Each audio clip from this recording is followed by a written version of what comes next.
What's up guys, it's DJ. So this year for Infinite Warfare, they gave us plenty of snipers to use and quickscope with, and I'm going to be talking about the two most popular snipers that people are using right now, the Intervention, also known as the TF-141, as well as the KBS Longbow, and I'm going to give you guys my opinion on which is the best one to use for quickscoping, as well as when to use which sniper based off of the gameplay and the information I gathered from testing. So one of the most important things when it comes to judging a sniper is how well it gets one-shot kills. So what we're going to talk about real quick, and I did test this, are the one-shot kill areas for both snipers. So to start off, let's go ahead and talk about the KBS Longbow. The KBS Longbow is the dominant sniper when it comes to the one-shot kill area. It's a one-shot kill from the head to the crotch area from top to bottom. Anywhere near that crotch area will be a one shot to kill, and as far as the arms go, it's a one shot all the way to the elbow. If you go any lower to the elbow, the wrist, the hand, it'll be a hit marker, and anything from the crotch and lower than the crotch will also be a hit marker. So more often than not, you're gonna get a one shot kill with the KBS Longbow. And now let's go ahead and talk about the Intervention's one-shot kill potential. And it is weaker than the KBS Longbow. I went ahead and I tested it, and you get a one-shot kill from the head down to kind of mid-torso, like kind of where the belly button is, a little bit above the belly button, is the one shot from top to bottom. Now, when we're talking about the arms, now this is kind of something I'm not a fan of, but you don't get any one-shot kills from the arms, even the shoulders. So you have to shoot them in the chest area down to the torso for the one shot, and it does make the Intervention the weaker sniper in that aspect as far as one-shot kill potential. So if you're looking for consistency, the Longbow is the way to go.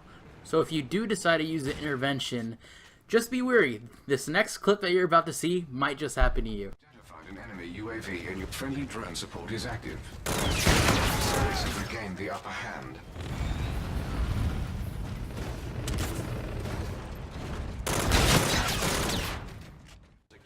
Okay, so next let's go ahead and talk about the fire rate of these snipers. Now the KBS Longbow may have the better one-shot kill potential, but it is much slower than the Intervention or TF-141. Let me show you real quick just what the difference is. Now you can see that the KBS Longbow's reach chamber time is painfully slow. What does this mean? It means that if you get a shot off on an enemy and you kill him, but there's another one right next to him, most likely in that situation you will die. Now this is where the Intervention comes in. You can pop off a lot of shots with the Intervention just because the reach chamber time is so quick.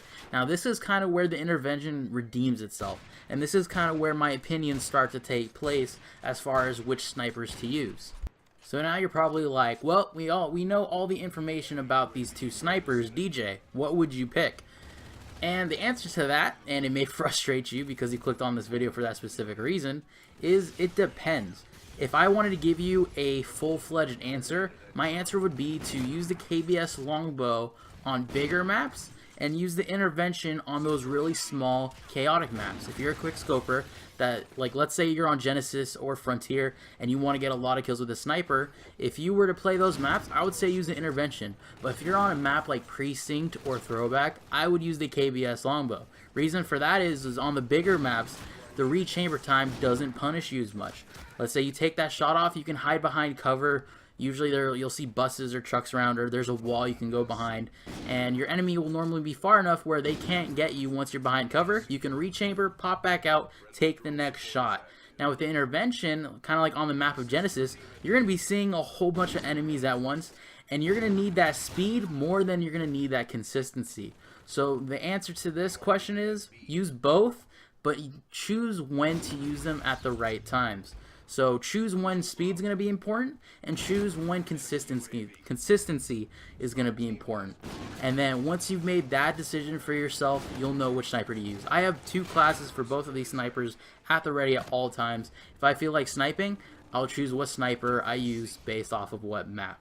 So there's your answer. The KBS Longbow is that consistent sniper that you kind of take your time with. You get those consistent one-shot kills on those bigger maps. And the Intervention is that speedy sniper rifle that'll pop off a lot of shots to hopefully get you a lot of kills.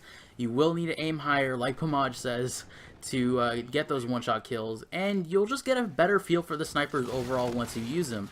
You know, this tip that I gave about using the snipers on these maps will help you in the meantime while you're able to make that decision for yourself. And with that being said, hopefully you guys enjoyed. Hopefully you guys learned something. And until next time, have a good one.